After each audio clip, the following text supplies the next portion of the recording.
இல்லை விதண்டாவாதமும் விருப்பமான கருத்துக்களை தான் திராவிட முன்னேற்ற கழகம் எப்போவுமே முன்னெடுக்கும். அது அவங்களுக்கு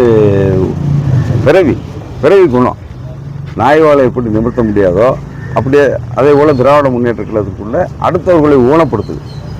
ஊனமுற்றவர்களை மட்டுமல்ல, மற்றவர்களை சமுதாயத்தில் உள்ளவர்களை அடுத்தவர்களை ஊனப்படுத்திய காயப்படுத்திய பேசி பழக்கம். தலைவர் வழியே அந்த வழியே தொண்டன்றவன் இல்லை துரைமுருகனும் அவர் தலைவர், அவங்க தலைவர் கலைஞர் கருணாநிதி இருக்கும்போது கூட இருந்திருக்காரு. அவருடைய கருத்தாக தான் அது தலைமை கருத்தாக தான் நம்ம எடுத்துக்கிட முடியும். ஏன்னா அவங்களுக்குலாம் அதுதான் பிறவி குணம். அவங்க பிறவி குணத்தை ஒரு காலம் திருத்த முடியாது.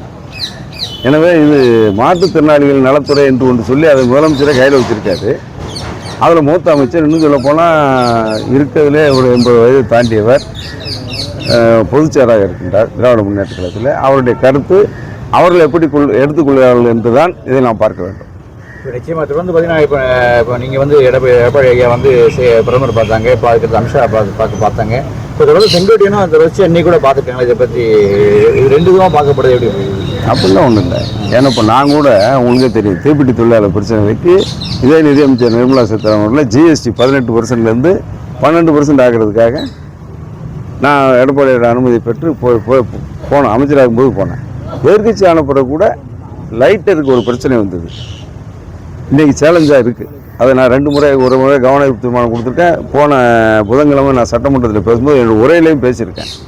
பேசி அதுக்கு ஒரு தீர்வு காண வேண்டாம். அந்த ஏன்னா மத்திய அரசை எதிர்பார்க்க வேண்டிய அவசியம் இல்லை. இந்த அரசு ஏதாவது சாக்கு போக்கு 100 நாள் வேலைக்கு கூட ஊழியர்களுக்கு பணம் இல்லை என்று சொன்னால், ஊதியம் கொடுக்கல என்று சொன்னால், மத்திய அரசு பணம் கொடுக்கலன்னு ஒரு சாக்கு போக்கு சொல்லுகின்றார்களே தவிர இவர்கள் ஆக்கபூர்வமான நடவடிக்கை அதில் எடுக்கிறதில்லை.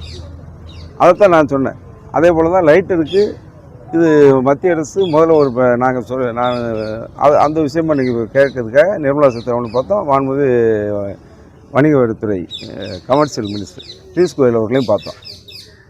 அப்போ வணிகத்துறை அமைச்சர் இவர்கள் பார்த்த நேரத்தில் இந்த மாதிரி கோரிக்கை நடுவில் செய்யணும். அதே போல் செங்கோட்டையர் கூட சாயப்பட்டறையில் கழிவு ரொம்ப கலக்கிட்டு அன்றைக்கி சிறப்பு கவன ஈர்ப்பு தீர்மானம் கொடுத்தாரு. இவங்க ஆட்சியில் தான், இந்த ஆட்சியில் நாங்கள் எதிர்க்கட்சி சட்டமன்ற உறுப்பினர்கள் மக்களுடைய பிரச்சனை எதில் கொண்டு வந்தாலும் செவிடன் காதியை ஊதி சங்காக தானே இருக்காங்க. நான் அதெல்லாம் அந்தமான் நிக்கோபார் அந்த மாநிலத்தில் கூட தனியாக அவர்களே அந்த அதிகாரத்தை பயன்படுத்தி தடை வச்சுருக்காங்க. அது மாதிரி தடை விதிங்கன்னு சொல்லி நான் பேசி 1 வருஷம் ஆச்சு, இன்னும் இல்லை. அதனால் அந்த கருத்து திரும்ப வலியுறுத்திருக்கேன். அந்த அடிப்படையில் அவர் தொகுதியில், அவர் மாவட்டத்தில், ஏன்னா அவர் ஒரு 9 முறை வெற்றி பெற்றவர். ஈரோடு மாவட்டத்தில் அந்த தொகுதியில் 9 முறை வெற்றி பெற்றவர். அந்த மாவட்டத்தின் பல்வேறு மக்கள் பிரச்சனைகள் என்று சொன்னால் இன்றைக்கி ஆளுங்கட்சிகிட்ட கொண்டு கொடுக்க மாட்டாங்க.